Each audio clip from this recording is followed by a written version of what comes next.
تعلم على العلماء حتى تعرف الإسلام صحيحا. إن الحمد لله نحمده ونستعينه ونستغفره ونعوذ بالله من شرور أنفسنا ومن سيئات أعمالنا من يهده الله فلا مضل له ومن يضلل فلا هادي له وأشهد أن لا إله إلا الله وحده لا شريك له وأشهد أن محمدا عبده ورسوله صلى الله عليه وعلى آله وأصحابه وسلم تسليما كثيرا. أما بعد. Gjithë lavdia i takon vetëm Allahut, atë lavdrojmë dhe i shprehim lavdi, prej tij kërkojmë ndihmë dhe prej tij kërkojmë falje. Kërkojmë mbrojtje tek Allahu nga e keqja e vetes sonë dhe nga të këqijat e veprave tona. Kë e udhëzon Allahu s'ka kush e devion dhe kë e devion Allahu s'ka kush e udhëzon. Dëshmoj se nuk ka të adhuruar të drejtë përveç Allahut një, i cili nuk ka ortak dhe nuk ka rival, dhe dëshmoj se Muhamedi është rob dhe i dërguar i tij. Salavatet dhe selamet e shumta të Allahut qofshin për të, për familjen e tij dhe të gjithë shokët e tij, si dhe të gjithë ata që e ndjekin udhën e tyre deri në ditën e gjykimit. Mëtej, o Zoti ynë, ti je i lartësuar dhe i pastër nga çdo emet, ne nuk dimë asgjë posa asaj që na ke mësuar ti, në të vërtetë ti je i gjithdituri, i urti. O Allah, na e bëj të dobishme atë që na ke mësuar, na mëso atë që na bën dobi, na e shto diturinë, na e përmirëso gjendjen tonë të tërësi dhe mos na lër të mbështetur në vetët tona asnjë çast.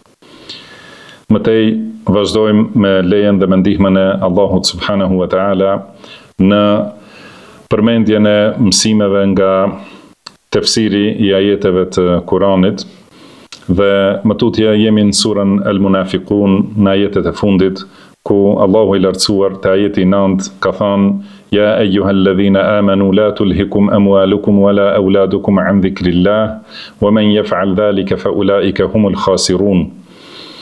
Do thotë ju që keni besuar, mos ju angazhoj ose mos ju hutoj, do thotë pasuria, dhe mos ju hutojnë fëmijët që t'ju largojnë nga përmendja e Allahut. Dhe kush e bën këtë, atëherë ata janë të humburit. Wa anfiqu mimma razaqnakum min qabli an ya'tiya ahadakum al-maut fayaqul rabbi lawla akhartani ila ajalin qaribin fa asaddaqa wa akum min as-salihin. Që do thotë, dhe jepni nga ajo që ju kemi furnizuar, para se t'i vi dikujt prej jush vdekja dhe të thotë: o Zoti im, sikur të më kishe dhënë edhe pak afat, ose sikur të më kishe vonuar deri në një afat të afërt, që të jap sadaka, të jap lëmosha dhe të jem prej atyre që bëjnë vepra të mira. Thot: walan yu'akhkhira Allahu nafsan idha jaa ajaluha. Por Allahu nuk do ta vanoj asnjë shpirt kur t'i vi afati i caktuar. Wallahu khabirun bima ta'malun, dhe Allahu i njeh në imtësi ato që ju i veproni. Pra kuptimi i përgjithshëm i këtyre ajeteve është, pasi u folën këtë sure për munafikët, për cilësitë e munafikëve dhe veprat edhe fjalët e tyre, edhe u tregua rruga e tyre, do të thonë që të jetë paralajmërim për besimtarët dhe mësim për që t'i njohin munafikët dhe që të ruhen prej veprave të tyre. Pra kemi thonë disa herë se çdo gjë që tregohet në librin e Allahut, edhe ajo që është në sunetin e pejgamberit sallallahu alaihi wasallam, secila ka qëllim dhe synim, do të thonë, të jetë mësim për besimtarët. Edhe kur përmenden munafikët, edhe kur përmenden mosbesimtarët, edhe kur përmenden munafikët, edhe njerëz të lloj-llojshëm të devijimit, përmenden që të jenë mësim për besimtarët, si nuk duhet të veprojnë, edhe urdhra, do të thonë që urdhër për t'u larguar prej rrugës së tyre. Edhe në këto ajete në surën Munafiqun, do të thonë, njëherë demaskohen munafikët me veprat edhe fjalët e tyre që i kanë bërë, dhe është urdhër për besimtarët që të ruhen prej këtyre veprave dhe ta bëjnë të kundërtën e rrugës së tyre. Dhe këtu prandaj në fund, do të thonë, pasi u përmendën munafikët, edhe u fol për ta në detaje, atëherë vin urdhrat për besimtarët. Ja eyyuhalladhina amanu, do të thonë ajo që keni besuar, pra vazhdoni në bindje ndaj Allahut, vazhdoni në vazhdimisht, do të thonë, që ta adhuroni Allahun subhanahu wa taala, dhe gjithashtu Allahu ndalon që të ketë diçka që e pengon njeriu ose e habit, ose e huton, do të thonë që ta harroj bindjen ndaj Allahut, ose do të thonë bëhet shkak që ta harroj bindjen ndaj Allahut, ose ta harroj adhurimin ndaj Allahut, ose ta harroj përmendjen e Allahut subhanahu wa taala. Do të thonë, prandaj ka thonë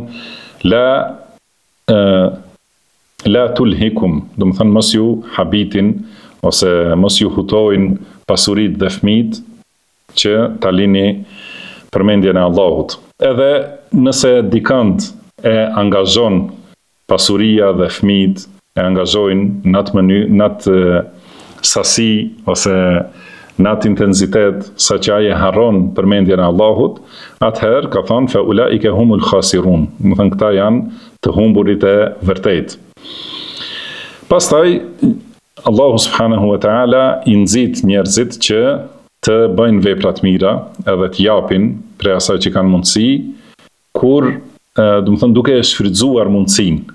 Do të thënë tani kur është mundësia, jepni nga ajo që ju ka dhënë Allahu, do të thënë jepni sadaka, jepni nga ajo që ju ka furnizuar Allahu, dhe mos e vanoni këtë vepër të mirë deri në momentin kur vjen vdekja, edhe pastaj mund të thotë dikush, o Zot, më jep edhe pak afat, më jep edhe pak jetë të shkurt, do të thënë që të bëj vepra të mira, të bëhem i mirë, të jap sadaka.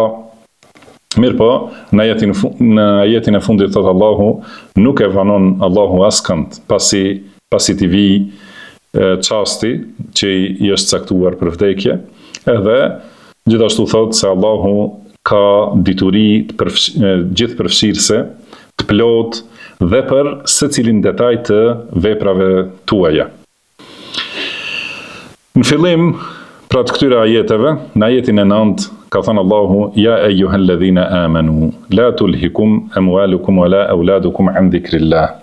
Do të thonë ajo që keni besuar, mos ju hutojnë fëmijët dhe pasurit, ose siç është renditja në librin e Allahut, mos ju hutojnë pasurit tuaja dhe fëmijët tuaja, që t'ju angazhojnë edhe t'ju pengojnë nga përmendja e Allahut.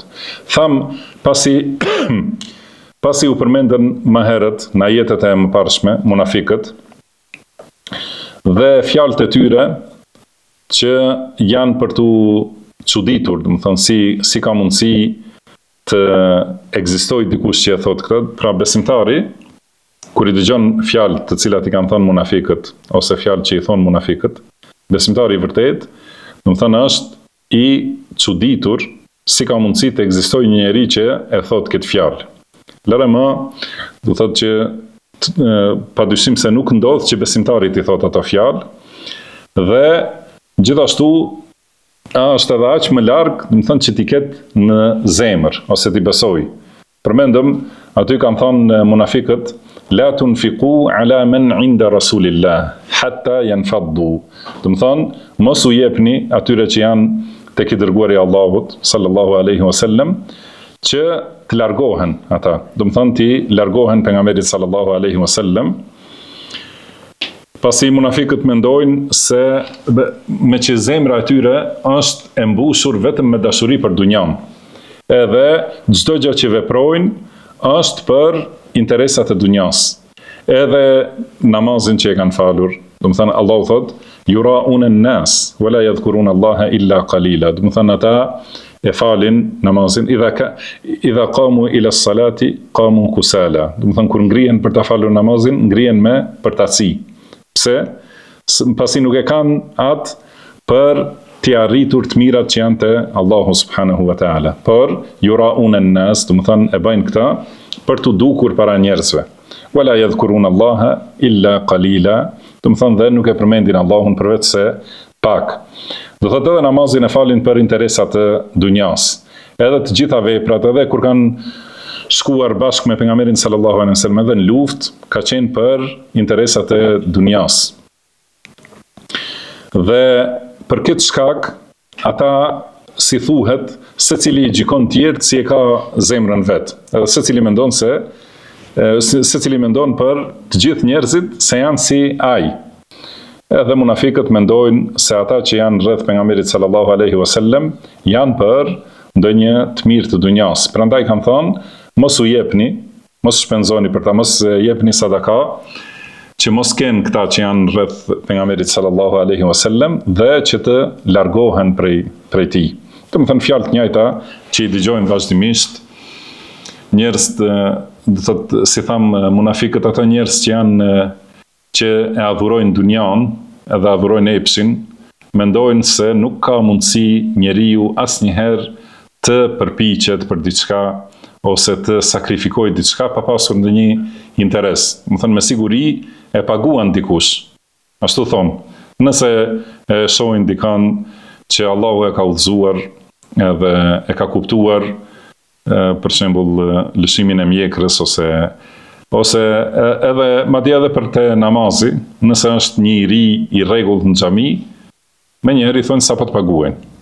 Edhe mos flasim për mjekrën, për mbulesën, do të thënë vazhdimisht janë të bindur, e kanë këtë bindje që me siguri këta kanë ndonjë interes, i paguan dikush se përndryshe nuk ka mundësi të qëndrojnë në fe, kur e shohin po ashtu padyshim se në këtë kohë është e vështirë. Si ka thënë pejgamberi sallallahu alaihi wasallam, që në kohën e fundit do të jetë ai që kapet për fenë e tij si ai që e mban prushin në dorë. Do të thënë patjetër se ka vështirësi, edhe njerëzit e dunjas nuk mund ta kuptojnë si ka mundësi dikush të qëndrojë, do të thënë dhe të përballojë këtyre vështirësive, patjetër se e paguan dikush. Prandaj mendojnë se hulumtojnë ta gjejnë ku është ai burimi, hulumtojnë ta gjejnë që ose duan ata të përfitojnë për vetvete ose duan ta ndalin dhe nuk e kanë gjetur. Munafikët në kohën e pejgamberit sallallahu alaihi wasallam kanë menduar se sadakat që jepen për të varfrit edhe kontributet që jepen për fenë e Allahut subhanahu wa taala për ta ndihmuar pejgamberin sallallahu alaihi wasallam, kanë thënë demek këta muslimanët janë rreth pejgamberit sallallahu alaihi wasallam për shkak të këtyre pasurive. Edhe kanë thënë mos u jepni që të largohen, edhe mos ketë përkrahas pejgamberit sallallahu alaihi wasallam. Edhe prandaj në fund të atij ajeti ka thënë Allahu pasi e përmend walillahi khazainus samawati wal ard, do të thënë pasuria e qiejve dhe tokës është e Allahut, edhe është në dorën e Allahut subhanahu wa taala. Nuk ka mundësi asnjë njeri t'ja pengoj furnizimin askujt. As nuk ka mundësi dikush t'i jape, nëse Allahu ja ka ndalur dikujt. Do të thënë besimtari e thot çdo herë është prej dhikrit që duhet ta përsërisë, edhe është një prej dhikreve edhe brenda namazit, edhe pas namazit menjëherë, ku themi Allahumma la mani'a lima a'tait, wala mu'tiya lima mana'at. Dhe thotë Allah, nuk ka pengues për atë që ti e ke dhënë, dhe nuk ka kush e jep atë që ti e ke penguar. Do të thënë nuk ka mundësi atë, dhe në ajete, do të thënë përmendet Allahu ka thënë atë që Allahu u jep besimtarve, atë që Allahu e jep prej mëshirës së tij, nuk ka mundësi askush ta ndale ose ta ngushtojë. Edhe atë që e ndal Allahu, nuk ka mundësi askush ta jape. Edhe në këtë ajet, pra ka thonë se të Allahut janë pasuritë e qiejve dhe të tokës, edhe prandaj do të thënë i shohin njerëzit edhe pse kanë vështirësi në dunjë duke u kapur për fe, janë në gjendje të mirë, të rehatshme. Do të thënë dhe duhet ta kuptojë secili se çdo gjë është në dorën e Allahut subhanahu wa taala. Walakin al-munafiqin la ya'lamun. Pra ka thënë mirë po munafiqët nuk e dinë. Do të thënë nuk e dinë këtë. Edhe prandaj nuk mund ta kuptojnë si mbijetojnë këta ose deri në fund. Do të thënë kjo vlen për ajetin e mëparshëm për cilin kemi folur edhe një herë. Pra pasi u përmend kjo, atëherë në këtë ajet tani për cilin po flasim, gjithashtu Allahu u drejtohet besimtarve. Do të thënë munafikët janë në këtë gjendje. Prandaj u zgjeruam pak që ta ndërlidhim, sepse ajetet patjetër janë të lidhura me njëra tjetrën.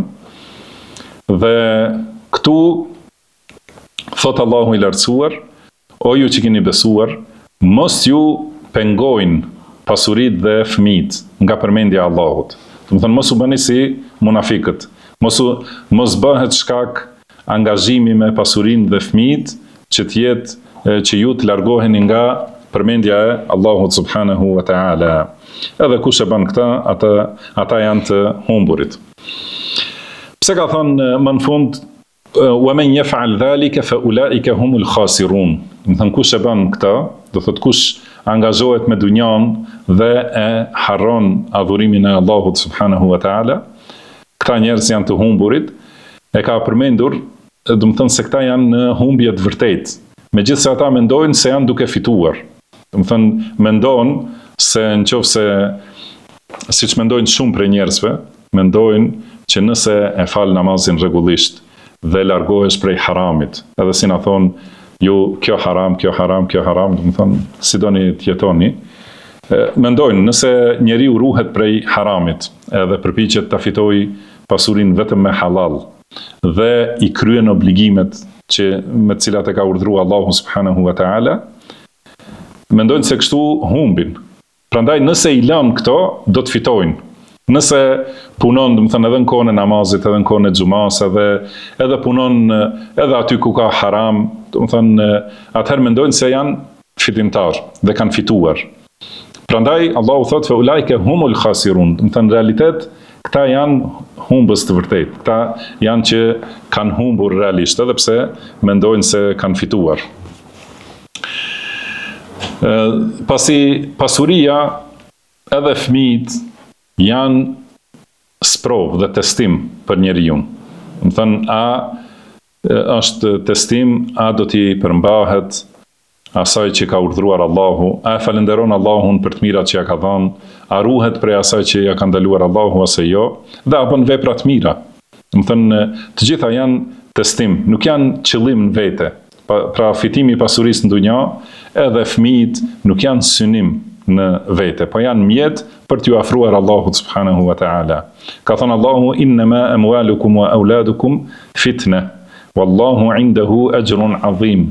Do të thonë pasuritë tuaja dhe fëmijët tuaj janë sprov ose testim ose fitne. Do thotë për dikon janë edhe diçka e keqe. Pra nëse jepet pasuria dhe nëse jepet fëmijë, është që i sjell të këqija.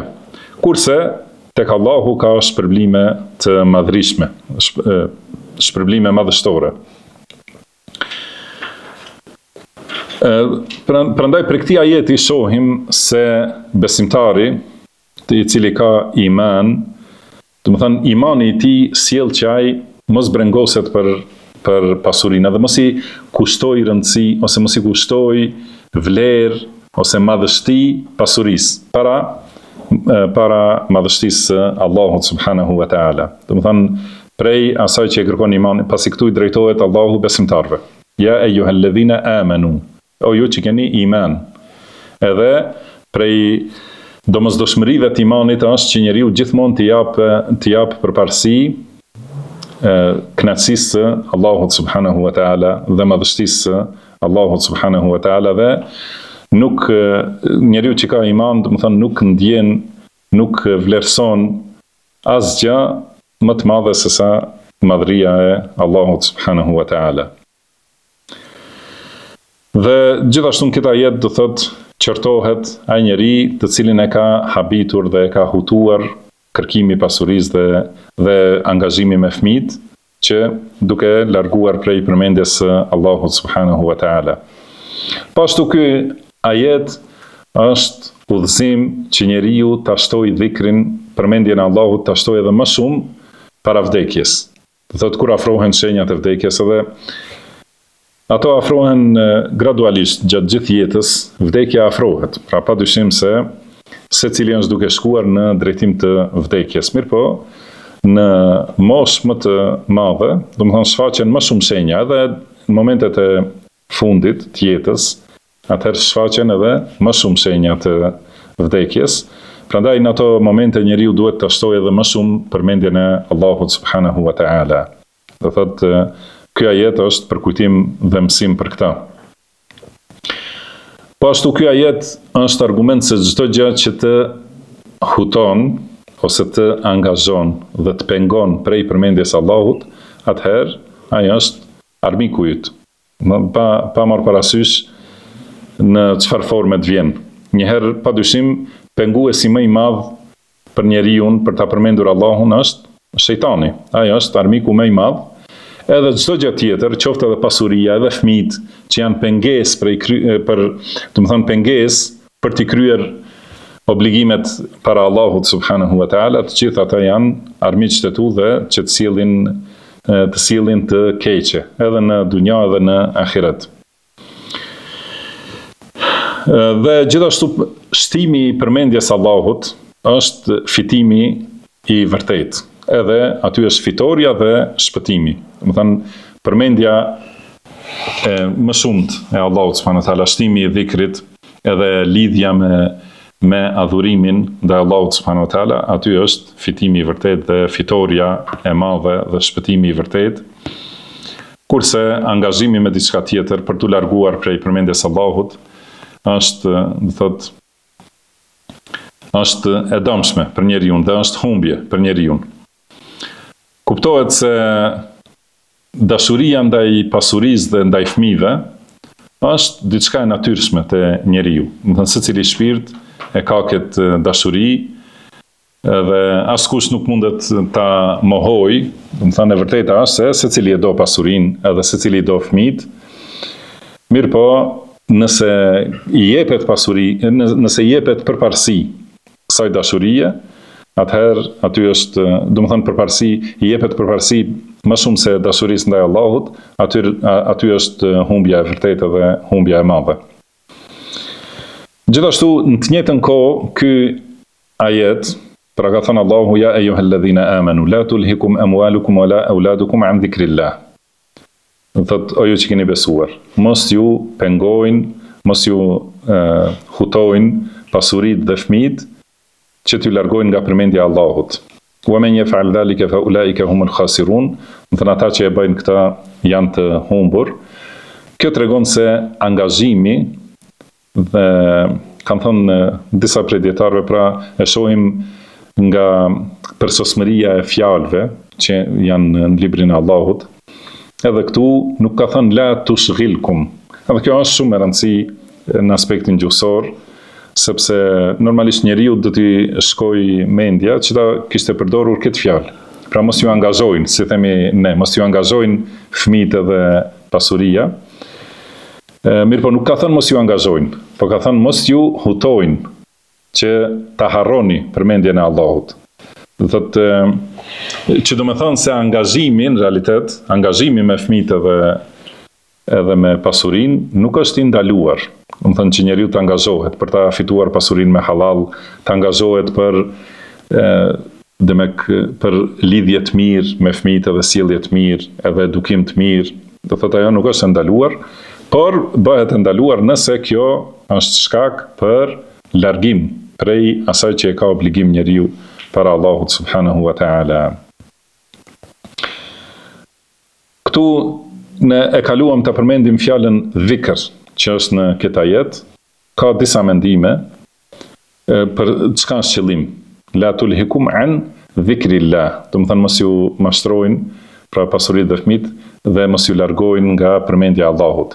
Çka do thotë, çka është qëllimi me përmendjen e Allahut këtu në këtë ajet? Disa kanë thonë që është për qëllim dhikri, do të thënë ajo që dihet. Pra përmendja e Allahut, duke u angazhuar me punët e dunjas, njeriu harron ta përmendë Allahun me fjalë, do të thënë edhe me zemër. Disa kanë thënë se është për qëllim adhurimi, secili adhurim ndaj Allahut subhanahu wa taala. Disa kanë thënë se është për qëllim namazi, sepse namazi është quajtur dhikr. Do thotë që mos bëhen shkak angazhimet dhe hutimi pas pasurisë dhe fëmijëve, mos bëhet shkak për lënien e namazit. Do të thënë, kjo është një prej tefsireve se fjala dhikr është për qëllim këtu namazi. Po ashtu prej përfitimeve që i kanë përmendur dietarët është te pjesa e fundit e ajetit: "Wa man yaf'al dhalika fa ulaika humul khasirun", do të thënë kush e bën këtë, ata janë të humburit, do të thonë ata janë që janë thelluar në humbje. Edhe ata janë në humbjen e vërtet. Dhe humbja është e veçantë për ta. Do të thonë për këta njerëz që dunjaja e angazhon aq shumë sa që e harron përmendjen e Allahut. Do të thonë vetëm këta e fitojnë humbjen e plot edhe humbjen e vërtet.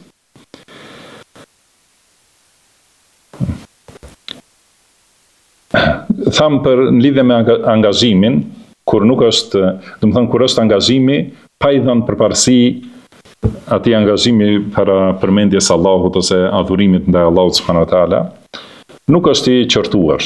Do të thonë prandaj në këtë ajet ka thënë, nuk ka thënë la tushghilkum, do të thonë mos ju angazhojnë, por ka thënë la tulhikum.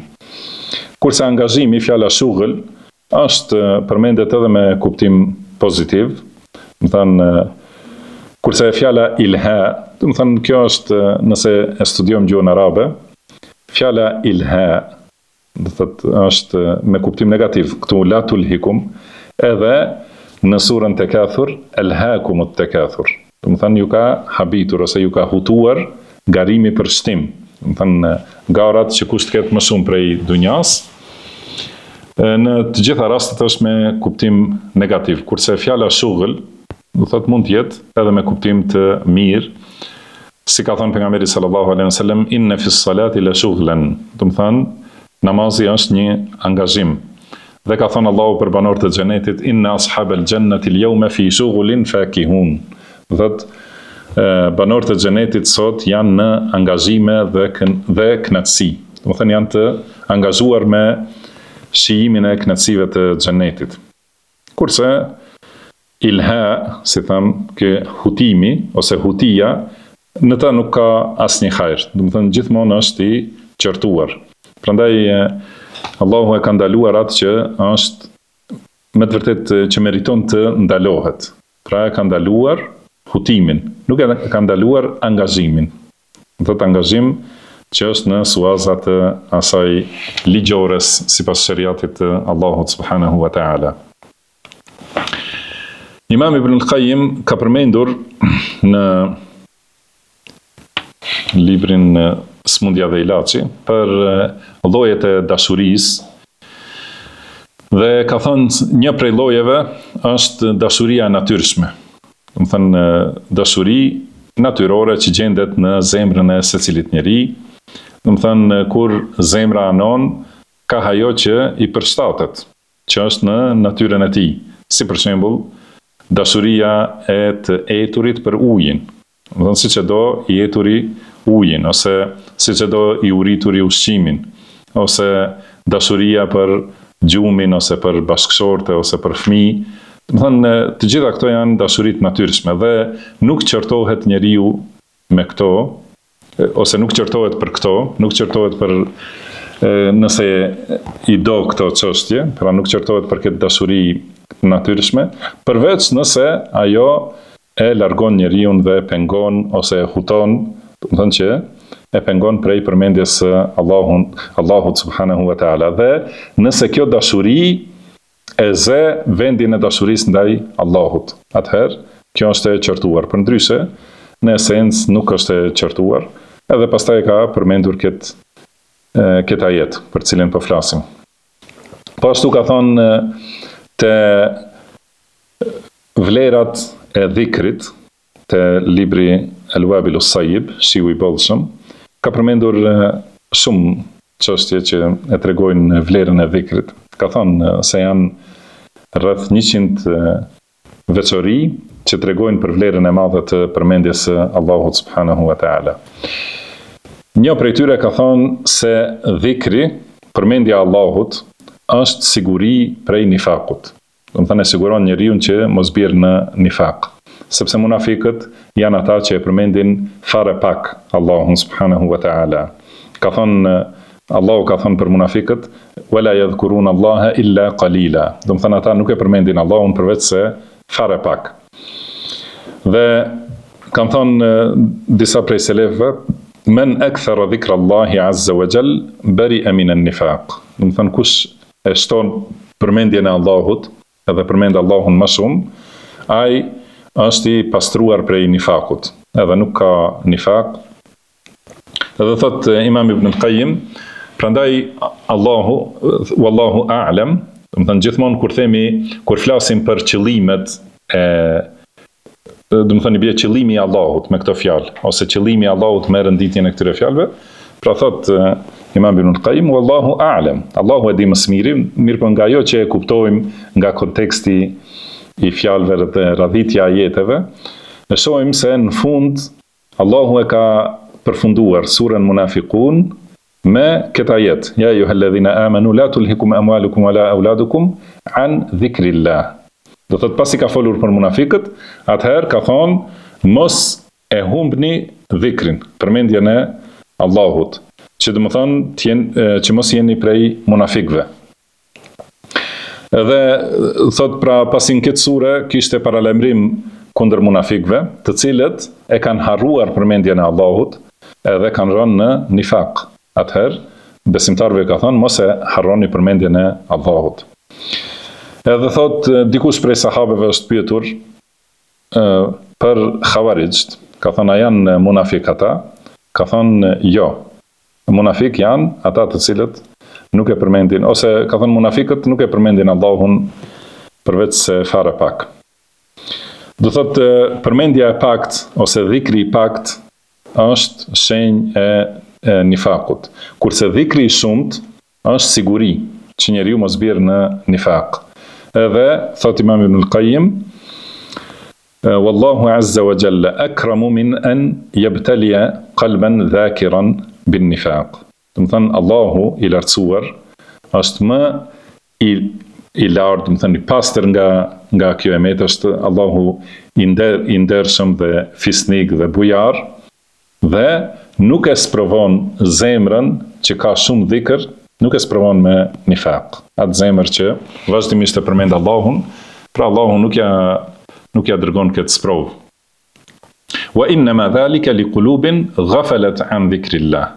Por kjo, pra nifaku, është për zemrat që e kanë harruar përmendjen e Allahut subhanahu wa ta'ala. Po ashtu thot, gjithashtu ka thënë Imam Ibn al-Qayyim rahimahullah, ka thonë vazhdimësia në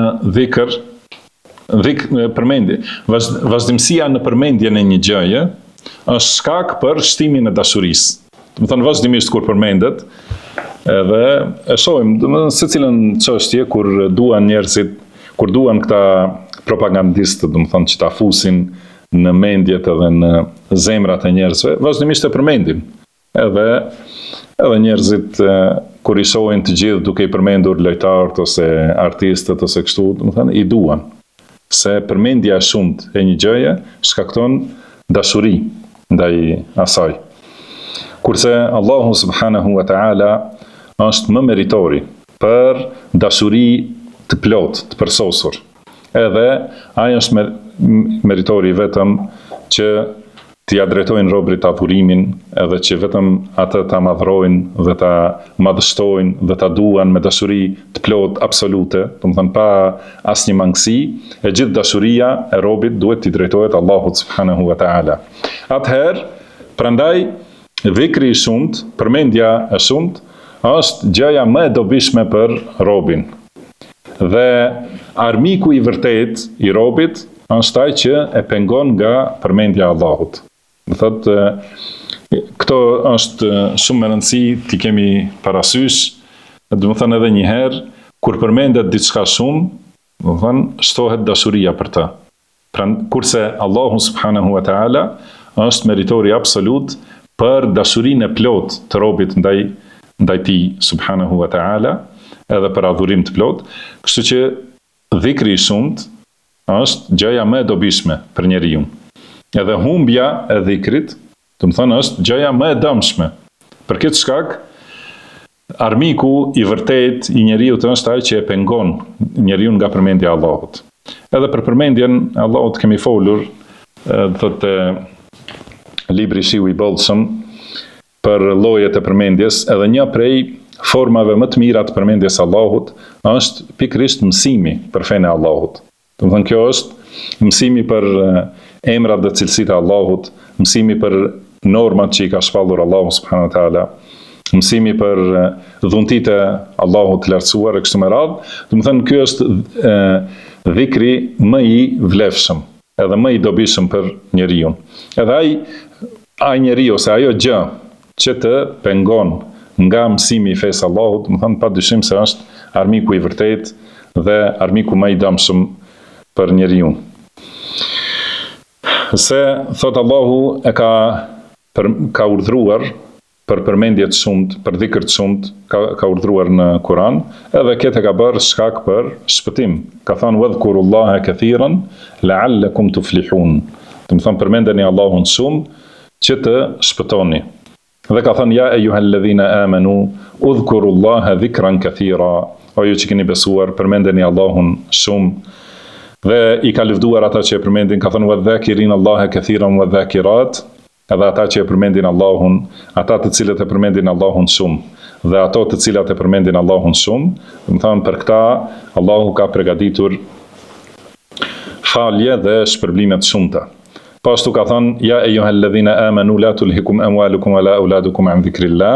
Pra gjitha këto ajete i rëndit Imam Ibn al-Qayyim. Do të thënë edhe ky ajet i surës Al-Munafiqun, dhe gjithashtu ka thënë Allahu fadhkuruni adhkurkum, do të thënë më përmendni mua dhe unë do t'ju përmend ju.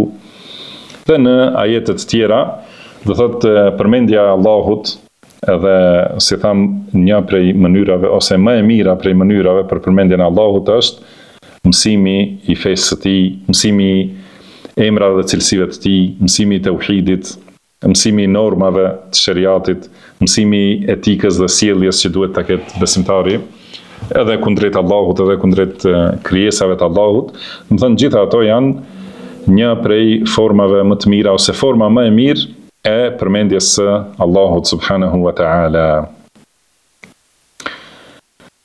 Gjithashtu edhe një çështje tjetër në lidhje me këtë ajet, të përfundimi i ajetit, thot pashtu Imam Ibn al-Qayyim te libri i tij as-salah, do të thënë namazi, ka thonë, pasi disa prej dietarëve të tefsirit kanë thonë se fjala dhikr në këtë ajet e ka kuptimin e namazit. Do të thënë mos ju pengojnë pasurit dhe fëmijët nga kryerja e namazit. Nga përmendja e Allahut, do të thonë kryerja e namazit. Dhe kush e bën këtë, ata me të vërtetë janë të humburit. Ka thënë Imam Ibn al-Qayyim, ky është argument se lënësi i namazit është kafir. Do të thonë ai që nuk e fal namazin, nuk është musliman. Pasi Allahu subhanahu wa ta'ala në këtë ajet ka gjykuar se këta njerëz, këtyre njerëzve u takon humbja e plot, gjithëpërfshirëse. Do të thonë humbje pa mangësi, do të thonë humbje e vërtet. Këta njerëz të cilët i ka penguar dunjaja nga kryerja e namazit. Do të thonë është që janë të humbur me humbje të plot, kurse humbja e plot i takon vetëm mosbesimtarëve. Do thotë pasi besimtari edhe nëse humb për shkak të mëkateve të tij, Allahu na falt, do të thonë do të humbe diçka prej shpërblimit të ahiretit, ose do të ketë humbje duke u dënuar për mëkatet. Mund të ketë, do të thonë, por kjo është humbje kufizuar. Edhe përsëri përfundimi i tij është shpëtimi dhe fitoria nëse ka vdekur me iman. Kurse ai që ka vdekur në kufër, do të thonë humbja e tij është humbje e plot dhe nuk ka përjashtim nga kjo humbje. Do të thonë nuk ka humbje, mirë po ka diçka fitim. Është humbje e plot. Dhe në këtë ajet, do thotë për ata që nuk e falin namazin, Allahu ka gjykuar me humbje të plot, që do të thonë se ata janë mosbesimtar.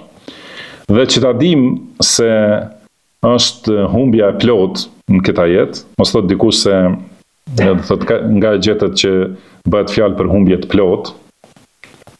Ka thënë Imam Ibn al-Qayyim, ka disa përforcues të këtij kuptimi.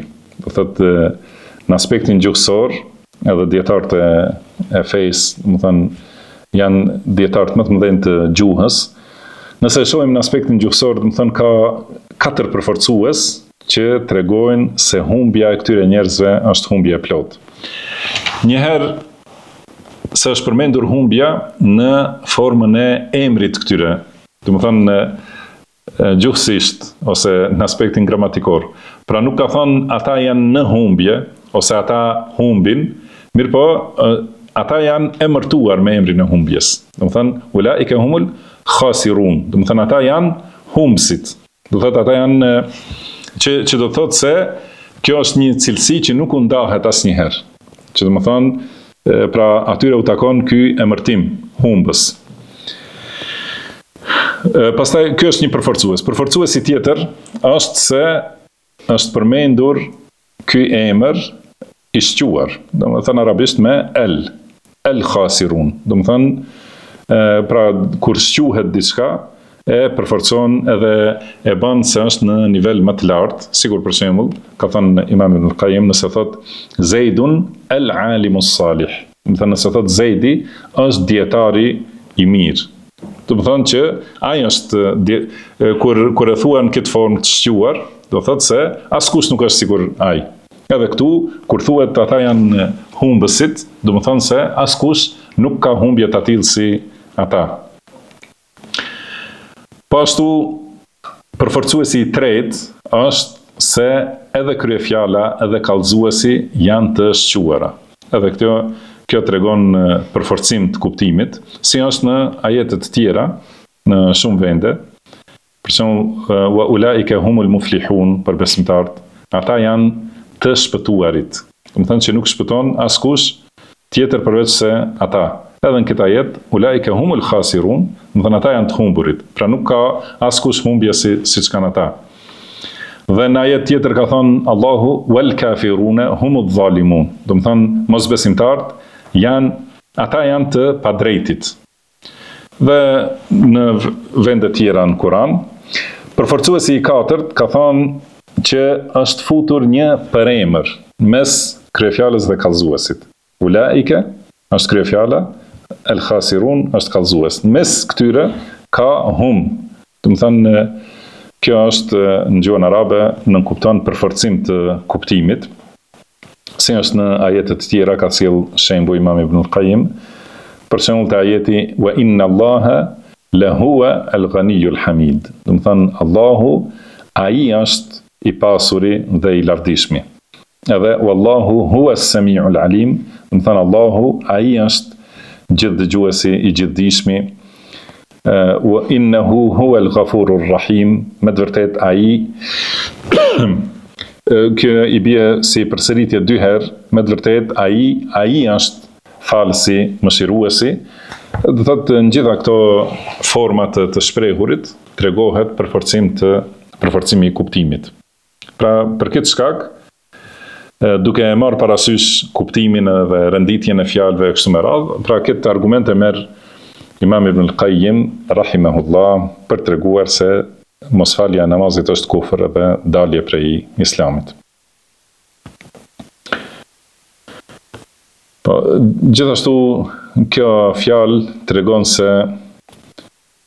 ai njeri i cili është në këtë gjendje që mund ta pengoj diçka ose ta habis edhe ta largoj prej përmendjes Allahut diçka, ai është humbësi i vërtetë edhe nëse pa marrë parasysh çka ka fituar prej dunjas. Domethënë ajo është në humbje të vazhdueshme.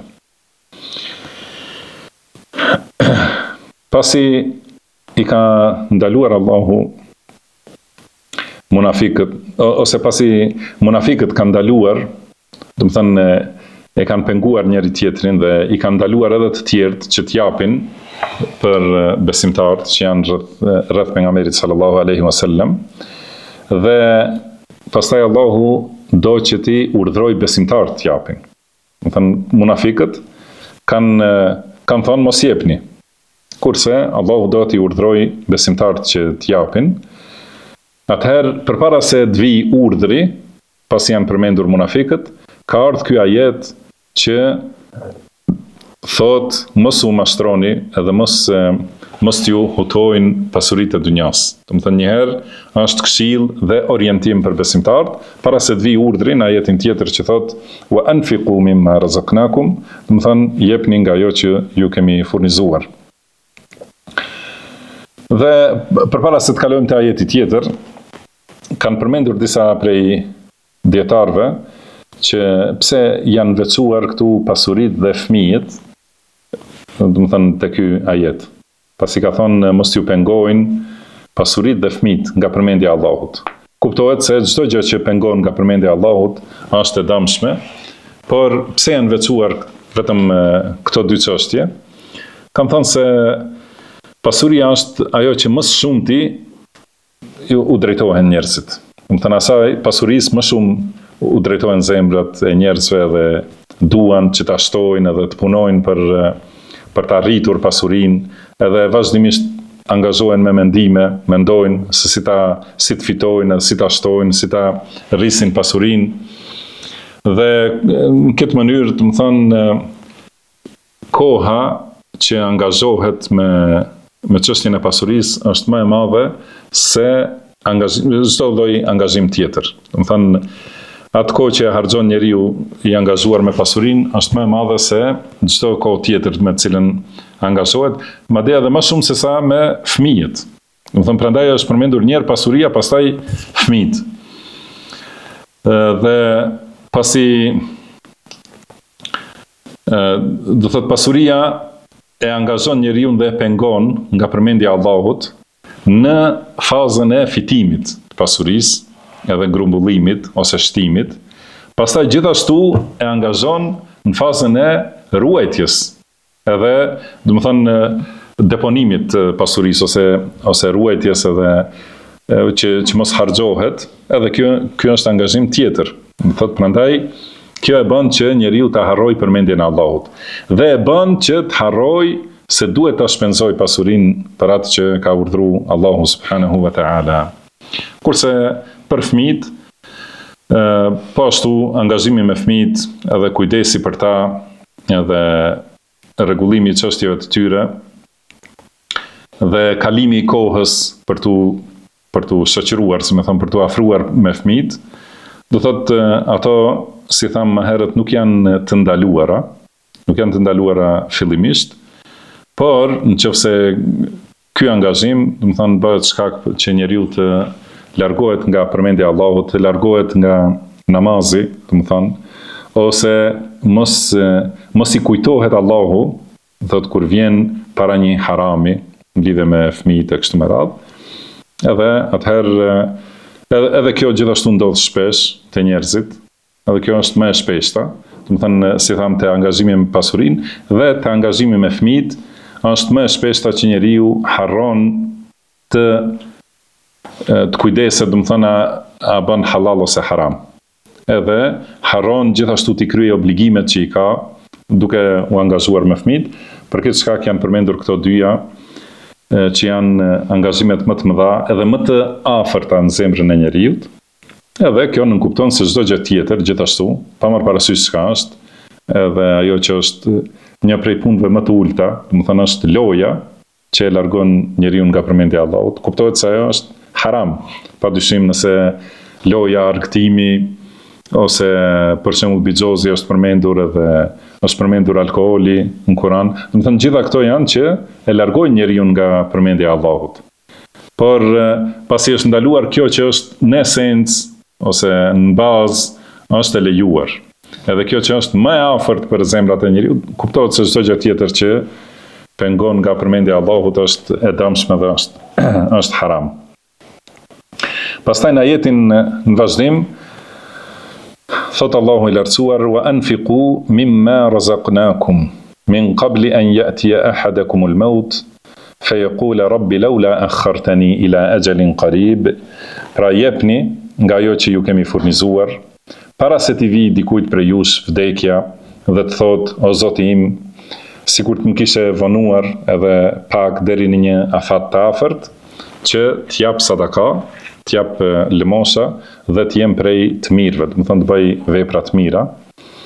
Do thotë, pra ky është ajetin vazhdim që lidhet me ajetin paraprak, pasi Allahu i ka orientuar dhe i ka edukuar besimtarët që mos habiten me çështjet e dunjas, atëherë i ka urdhëruar gjithashtu që t'i japin të mirat e dunjas për kënaqësinë e Allahut subhanahu wa ta'ala. I ka thënë jepni, do të thonë jepni sadaka, ato që janë obligim, do të thonë siç është zakati, do të thonë edhe zakati është një prej sadakave, prej lëmoshave, por është obligim. Edhe zakatet tjera, do të thonë që janë obligim, edhe dhënjet ose shpenzimet tjera edhe ndaj atyre, do të thonë edhe ndaj familjes, shpenzimin ndaj familjes ose atyre që i kenë kujdes ose kujdestari, do të thonë gjitha këto janë prej shpenzimeve të obliguara. Edhe gjithashtu sadakat vullnetare. Do të thonë ky urdhër wa anfiqu, do të thonë jepni, i përfshin të gjitha, edhe zakatin e pasurisë, edhe zakatin e fitrit për shembull, edhe çdo gjë që është obligim të jepet në fe, edhe çdo gjë që është obligim fetar gjithashtu që të jepet për dunjë, pra kujdestaria ndaj atyre që janë të varur prej teje. Të gjitha këto janë shpenzime të obliguara, edhe shpenzime tjera që janë nafile, sadaka edhe kontribute dhe ndihma e kështu me radhë. Pra i përfshin ky urdhër, wa anfiqu mimma razaqnakum min qabli an ya'tiya ahadakum al-maut. Do të thonë jepni para se t'i vijë dikujt prej jush vdekja, edhe të thotë o Zoti im sikur më kishe dhënë edhe pak afat, do të thonë të më kishe vonuar deri në një afat të afërt, që t'jap sadaka dhe t'jem prej të mirëve. Kjo ndodh shumë të njerëzit, prandaj Allahu subhanahu wa taala ka përmendur edhe në vende të tjera, ka thonë wa andhirin nase yawma ya'tihimul adhab, do të thonë përkujtoj njerëzit dhe qortoj ose paralajmëroj për atë ditë kur do t'ju vijë dënimi, feyaqulu alladhina zalamu, dhe atëherë ata që kanë bërë padrejtësi do të thonë Rabbana akhirna ila ajalin qarib, o Zoti ynë, na vono deri në një afat afërt, nujib da'wataka wa nattabi'ir rusul, do thotë që ti përgjigjemi thirrjes tënde dhe ti ndjekim të dërguarit, dhe thotë Allahu awalam takunu aqsamtum min qablu ma lakum min zawal, do thotë a nuk ishit ju që betoheshit më parë se nuk do t'ju vi vdekja, do të thonë ju do t'jeni përgjithmonë. Dhe thot wa sakantum fi masakin alladhina zalamu anfusahum wa tabayyana lakum kayfa fa'alna bihim wa darabna lakum al-amthal, edhe ju banuat në vendbanimet e atyre që kanë bërë padrejtësi vetes, që kanë bërë padrejtësi vetes para jush, dhe e keni të qartë se si kemi vepruar me ta, do të thonë çka u ka ndodhur atyre, dhe ju kemi sjell shembuj.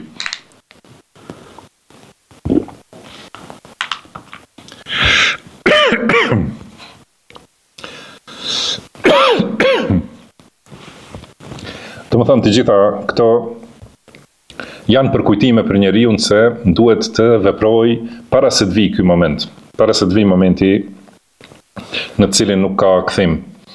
Gjithashtu në ajet tjetër ka thënë Allahu hatta idha jaa ahaduhumul maut qala rabbi irji'un, do thot kur t'i vijë vdekja dikujt prej tyre, thot o Zoti im më kthe, la'alli a'malu salihan fima tarakt, do të thonë që të bëj vepra të mira në ato që i kam lënë, që nuk i kam bërë. Thot Allahu kalla innaha kalimatun huwa qailuha, jo, do thotë nuk është e vërtet, kjo është vetëm një fjalë që ai e thot, wa min waraihim barzakhun ila yawmi yub'athun, mirëpo ata i pret më pas, do të thonë berzekhu, jeta e varrit deri në ditën në të cilën do të ringjallen. Pra, këta jetë që po flasim surën Munafikun, Allahu ka urdhëruar që besimtarët t'japin, do të thonë përpara se të vijë momenti i vdekjes, që do të thonë se besimtari duhet të jetë i gatshëm gjithmonë për vdekjen, i përgatitur, edhe t'i ketë veprat të tilla që nuk do të befasoj atë vdekje.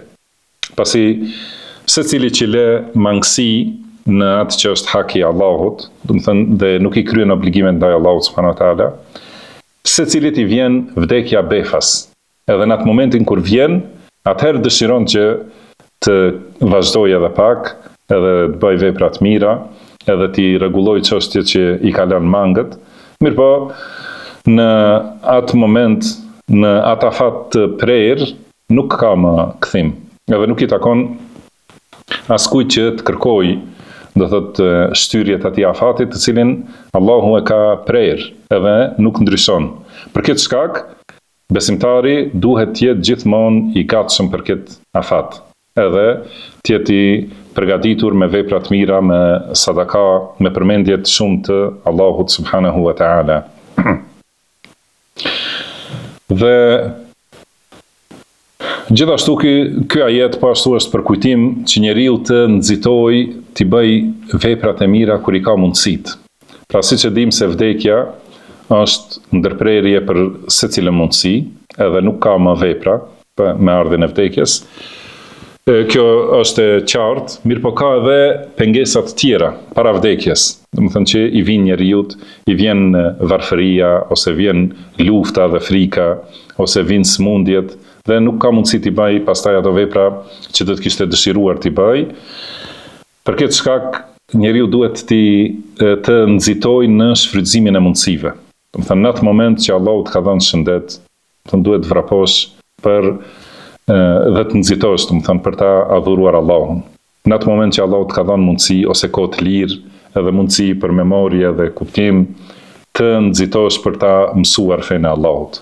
Edhe në atë moment që Allahu të ka sjell në dispozicion mësues që ta mëson fenë e tij, fenë e Allahut subhanahu wa taala, dhe shpjegon sipas Kuranit dhe Sunetit, do të thënë duhet ta kapësh atë mundësi dhe të nxitosh për ta shfrytzuar, edhe në atë moment që të ka dhënë Allahu pasuri, do të thënë ta shfrytëzosh atë pasuri për të arritur kënaqësinë e Allahut.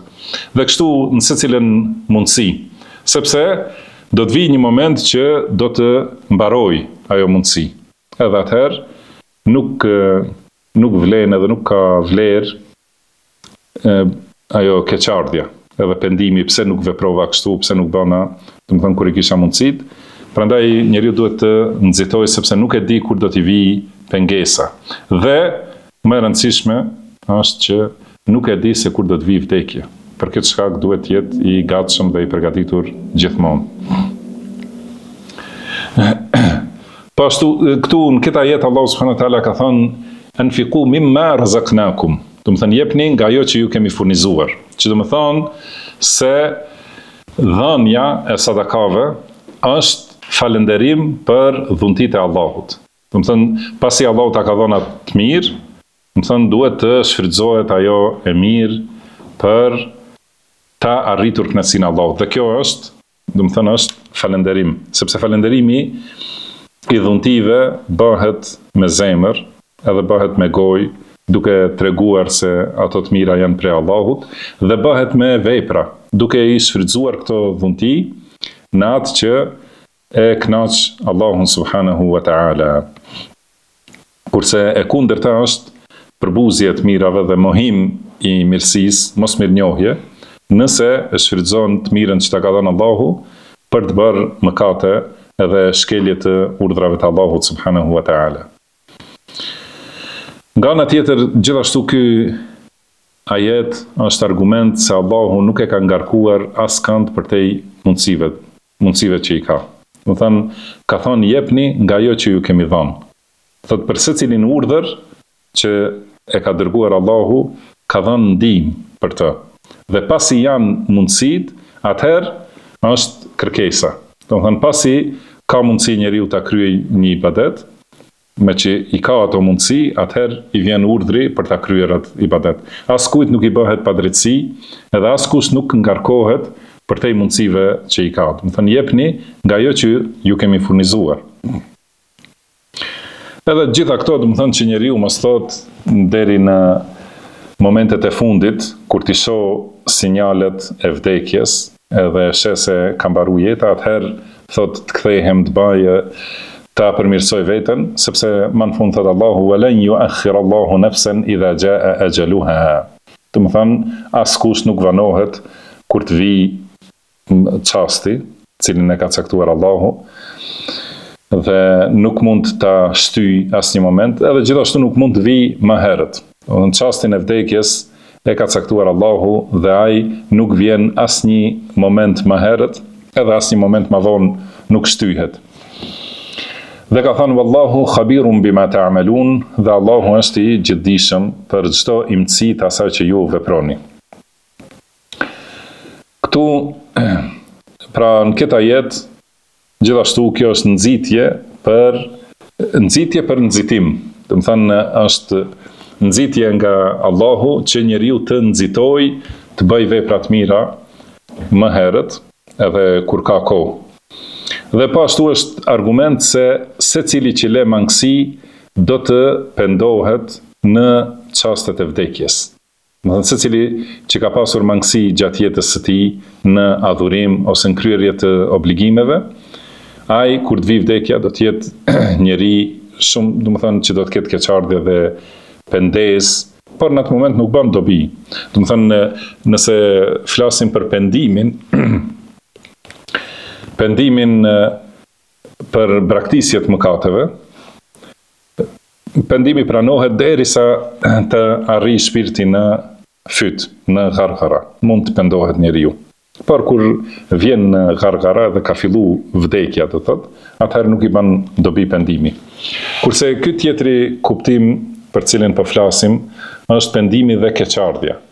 Pse nuk kam vepruar ose dëshira për të përmirësuar, atëherë nuk bën dobi, edhe nëse është pak më larg vdekja, po shihen shenjat e afrimit, nuk bën dobi, do të thënë nëse njeriu pasi nuk ka më mundësi që të përmirësohet. Do të thënë nëse sot dëgjon një këshill edhe njeriu pendohet, i vjen keq për të kaluarën, edhe fillon të përmirësohet, atëherë i bën dobi se ka përmirësim. Kurse në atë momentin që mbyllen të gjitha shanset, mbarojnë, atëherë sado që të bërtas edhe të ketë keqardhje edhe të dëshiroj të përmirësohet, nuk ka më afat për përmirësim. Prandaj secili që kalon mangësi do të pendohet në atë moment, në momentin e vdekjes. Dhe është përmendur këtu në librat e tefsirit, në lidhje me përmendjen e emrave me të cilat përfundojnë ajetet. Do të thënë, e kemi pasë në shumicën e ajeteve, në fund ka diçka prej emrave të Allahut, ose diçka prej cilësive të Allahut, ose prej veprave të Allahut. Edhe secili emër që është përmendur, ose cilësi, ose vepër, është e përshtatshme me atë që është thonë në ajet më herët. Dhe këtu, në këtë ajet, është përmendur emri Khabir, që do të thonë i njohur për imtësit, ose i gjithdijshëm për imtësi. Nuk është përmendur emri Alim, që është i gjithdijshëm gjithashtu që përfshin çdo gjë, mirë po fjala Khibra në gjuhën arabe do të thotë njohje të çështjes në imtësitë e saj, në detajet. Dhe Allahu subhanahu wa taala do thotë e di atë që duket dhe atë që është e fshehtë prej veprave. Edhe i di veprat e zemrës, edhe i di niyetet dhe qëllimet. Për këtë shkak, kur vjen momenti i vdekjes, kur pendohet njeriu, do të thënë nëse ka pasur niyet që ta kryej obligimin dhe ka pas kohë për kryerjen e obligimit, për shembull, ka hyrë koha e namazit, mirë po ka edhe 2-3 orë afat për ta falur namazin, dhe njeriu ka pasur niyet që ta falë, por i vjen vdekja përpara kryerjes së namazit. Këtë Allahu e ka ditur dhe për këtë nuk e dënon. Ose dikush për shembull ka pas që ta jape zakatin e kështu me radhë, po nuk ka arritur se vdekja e ka penguar.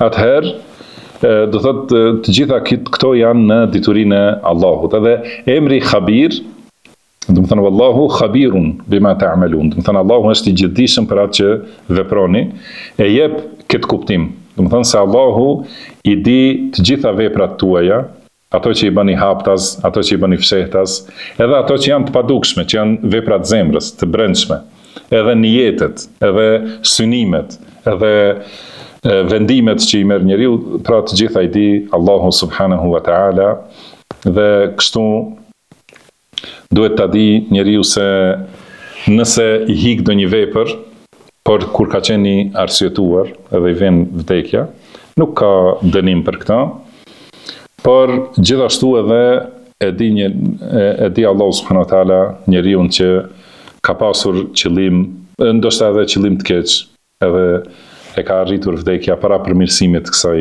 çështje. Domethënë të gjitha imësitë dhe të gjitha detajet, ato të dukshme dhe ato të fshehta, janë në diturinë gjithëpërfshirëse të Allahut subhanahu wa ta'ala. Me kaq mbarojmë surën El Munafiqun dhe e lusim Allahun e gjithfuqishëm me emrat e tij të bukur dhe cilësitë e tij të larta që na bëj të dobishme atë që na ka mësuar, na mësoj atë që na bën dobi, na shtoj diturinë, na përmirësoj gjendjen tonë tërësi dhe mos na lër të mbështetur në vetët tona asnjë çast. Wallahu a'lam wa sallallahu wa sallama ala abdihi wa rasulihi nabiyina Muhammad. Subhanaka Allahumma wa bihamdik, ashhadu an la ilaha illa anta astaghfiruka wa atubu ilaik, wa akhiru da'wana anil hamdulillahi rabbil alamin. Wa fikum barak.